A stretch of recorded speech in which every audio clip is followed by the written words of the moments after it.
शहदादकोट में सगा शाख के नवन चूंडियल उहिदेदारनि 3 सालनि लाइ हलफ़ खणी समाजी कम जारी रखण जो वचन कयो। रिथियल हलफ़बरदारी तक़रीब में मुख़्तलिफ़ मकतब फ़िक्र के माण्हुनि पारां सगा के उहिदेदारनि खे मुबारकूं ऐं तोहफ़ा पेश कया।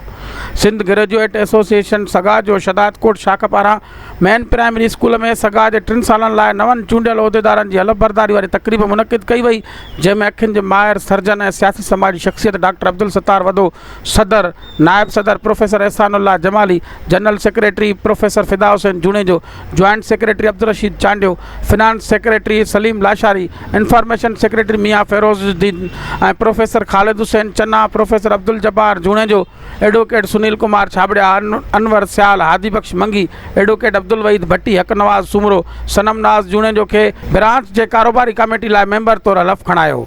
उन मौके ते सगा के मरकज़ी secretary general professor Khalid Hussain Channa हलफ़बरदारी वाली तक़रीब के खिताब कंदे चयो त 1972 ईस्वी खां सगा कम करे पई। जदीद दौर सां गॾु समाजी कमनि जा तरीक़ेकार भी तब्दील थी विया आहिनि। मौजूदा सगा शाख शहदादकोट के साथियुनि जो ही सुनहरी दौर है।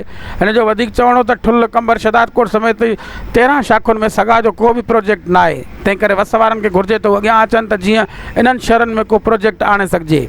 हिन चयो त संदसि ख्वाब आहे त शहदादकोट में भी रोशन तारा स्कूल तामीर थिए। हिन चयो त अगरि को भी मुख़ैर हज़रात प्लाट फराहम कंदो त रोशन तारा स्कूल तामीर कराइण संदसि पहिरीं तरजीह हूंदी।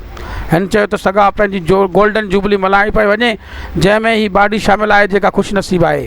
होॾां नयल मुंतख़िब थियल सगा के सदर डॉक्टर अब्दुल सत्तार वदो तक़रीब के खिताब कंदे चयो त ही हिकु वॾी ज़िम्मेवारी आहे जेका सगा के प्लेटफॉर्म तां पंहिंजे वसार पूरी करण की कोशिश कंदुसि।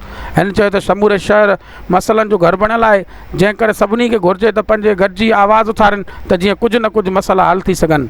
उन मौके ते सगा जे चूंडियल उहिदेदारनि खे शहर के मुख़्तलिफ़ शोबनि सां तालुक़ रखंदड़ शहरनि अजरकनि टोपिन ऐं गुलनि जा तोहफ़ा पेश कया।